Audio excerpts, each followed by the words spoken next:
What are you gonna do about it? This is the falcon. See that track? Peregrine. A falcon.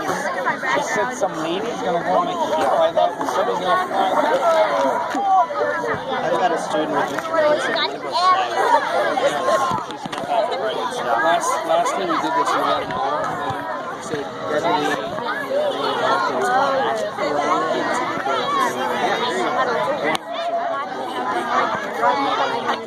So we'll talk a lot. Austin, are you playing Clash Royale? No, I'm taking a video. Yeah, Why are you taking a video now? Because exactly. You're not doing anything so wrong. Anyways, guys. you gonna let it go? No, I can't.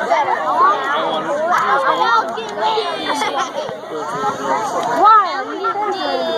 Morning, boys, girls. Morning. Good. So today you got to be kind of quiet. So I just want to let you know that this is Mr. Jones. This is Jordan Jones. He has worked all over the United States, and ever since he was a young boy, and he'll tell you more about this, but ever since he was a young boy, not much older than you, he has been working with birds of prey. He will tell you a little difference between hawks and falcons. There are differences, and so it's a kind of a fun thing. Today the birds he's going to hold aren't going to fly today because the bird was a little nervous. Before he came today, there was a cat around the bird's house. And so that kind of upsets him a little bit. You're going to get to see lots of fun stuff and hear some good stories. How many of you have ever read or heard about My Side of the Mountain? Quite a few. Or The Other Side of the Mountain was the sequel, right? Okay, so a lot of you know some things. Those are good things to find out. You'll find out that Mr. Jones here was inspired by My Side of the Mountain. And I haven't told him, but that was one of my favorite books growing up. I wanted to live in nature.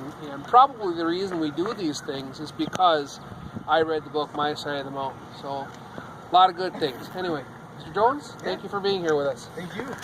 So, my name is Jordan, and I got into falconry because of the book, My Side of the Mountain. That's what started it all for me. And I saw the movie when I was 12 years old, and my grandmother actually stole it off the TV. So she recorded it on a tape and gave it to me as a present.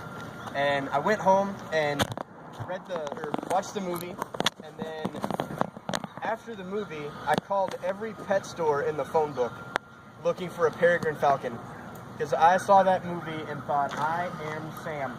I have to be Sam. I have to get a falcon. It's just what I have to do with my life. And called all the pet stores. Unfortunately, they don't sell falcons at pet stores, turns out. So I called around to all kinds of places and got a hold of a rehab facility where they take in birds of prey and actually rehabilitate them and then release them back into the wild. And the woman there, I asked her, I said, do you have a peregrine falcon? And I'm a 12-year-old, talking to this person, and I said, do you have a peregrine falcon? And she said, yeah, we have 7. And I was like, how do I get one? And she said, you can't. And I said, well, how much do they cost? I'll buy one. And she said, about $10,000 in fines, because it's illegal to have one. And that was the last no that I got for years. And I didn't know what to do, because I was very passionate about nature. I always wanted to live in nature, and I wanted to live in a hollow tree and have a falcon and a raccoon as a pet. And that's what I wanted to do with my life. So my dad came home from work one day and he said, Jordan, you're not going to believe this. There's a guy at work with a red-tailed hawk in his office. And I went, I'm going to work tomorrow, Dad. I gotta go to work with you. So we piled up in the truck the next day and went to his office, and I met Adam. And Adam turned into my sponsor.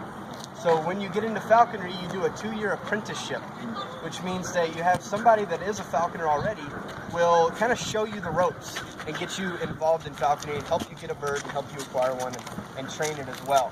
So I'll show you one of those birds now.